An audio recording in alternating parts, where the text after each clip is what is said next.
ಪಂಪಯುಗದಲ್ಲೇ. ಹಾಗಾದರೆ ಪಂಪಯುಗಕ್ಕಿಂತ ಮುಂಚೆ ಕಾವ್ಯ ರಚನೆ ಆಗಿರಲಿಲ್ವಾ? ಆ ಒಂದು ಕಾಲ ಬರಡಾಗಿತ್ತ? ಸತ್ಯವಾಗಿಯೂ ಇಲ್ಲ.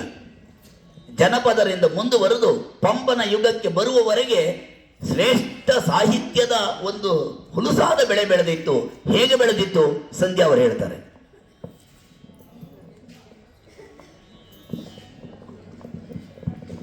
ಸಭಾ ಸರಸ್ವತಿಗೆ ನಮಸ್ಕಾರ.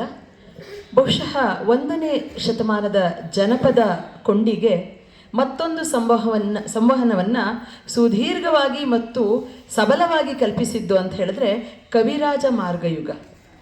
ಕವಿರಾಜ ಮಾರ್ಗ ಅಂತಕ್ಕಂಥದ್ದು ಸುಮಾರು ಕ್ರಿಸ್ತಶಕ 850ನೆಯ ಒಂದು ಕಾಲಘಟ್ಟದಲ್ಲಿ ಅಂದಿನ ಅಮೋಘ ವರ್ಷ ನೃಪತುಂಗ ಅಂತಕ್ಕಂಥ ಒಬ್ಬ ರಾಷ್ಟ್ರಕೂಟ ದೊರೆಯ ಸಭಾಸದನಾಗಿದ್ದಂಥ ಶ್ರೀ ವಿಜಯ ಅಂತಕ್ಕಂಥವನ್ನು ರಚಿಸಿದ ಕನ್ನಡದ ಪ್ರಪ್ರಥಮ ಲಾಕ್ಷಣಿಕ ಅಥವಾ ಅಲಂಕಾರ ಗ್ರಂಥ.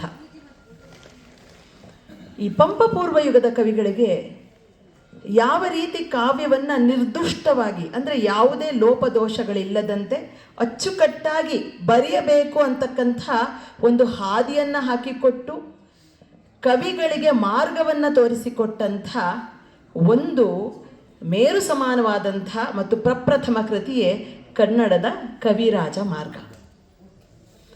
ಇದರಲ್ಲಿ ಸುಮಾರು 536 ಪದ್ಯಗಳಿವೆ.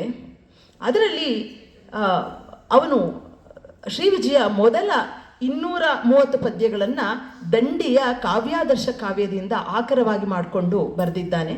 ಮಿಕ್ಕ 45 ಪದ್ಯಗಳನ್ನು ಭಾಮಹನ ಕಾವ್ಯಾಲಂಕಾರದಿಂದ ತೆಗೆದುಕೊಂಡಿದ್ದಾನೆ. ಮತ್ತು ಇದರಲ್ಲಿ 3 ಪರಿಚ್ಛೇದಗಳಿದೆ.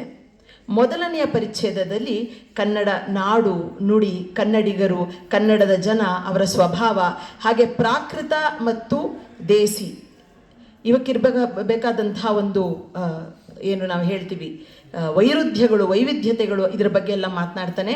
2ನೆಯ ಪರಿಚ್ಛೇದದಲ್ಲಿ ಶಬ್ದಾಲಂಕಾರದ ಬಗ್ಗೆಯೂ ಹಾಗೂ 3ನೆಯ ಪರಿಚ್ಛೇದದಲ್ಲಿ ಅರ್ಥಾಲಂಕಾರದ ಬಗ್ಗೆ ಮಾತನಾಡ್ತಾನೆ.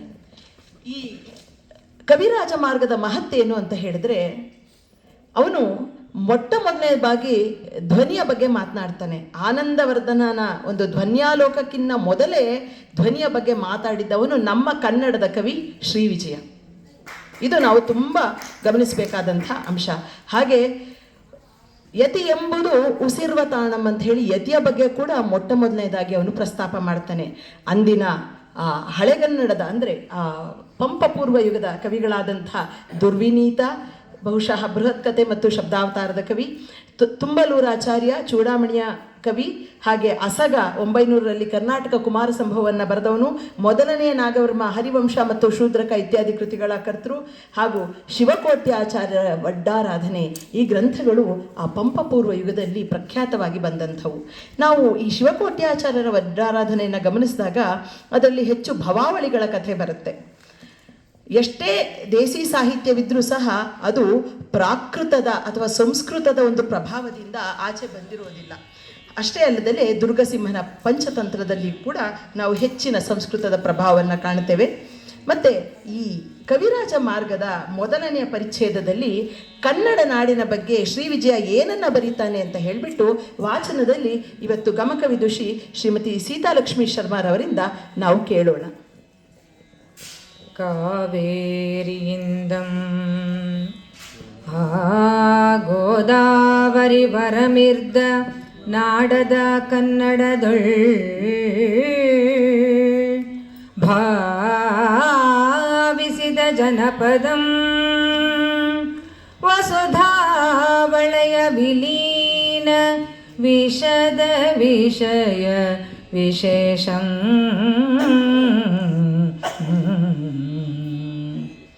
ಕನ್ನಡ ನಾಡಿನ ಬಗ್ಗೆ ಶ್ರೀ ವಿಜಯ ಹೀಗೆ ಹೇಳ್ತಾನೆ.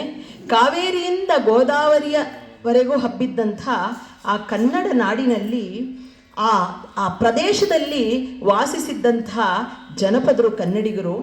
ಮತ್ತು ಆ ನೆಲ ಎಂಥದ್ದು ಅಂತ ಹೇಳಿದ್ರೆ ವಸುಧಾವಲಯ ವಿಲೀನ ವಿಷದ ವಿಷಯ ವಿಶೇಷಂ.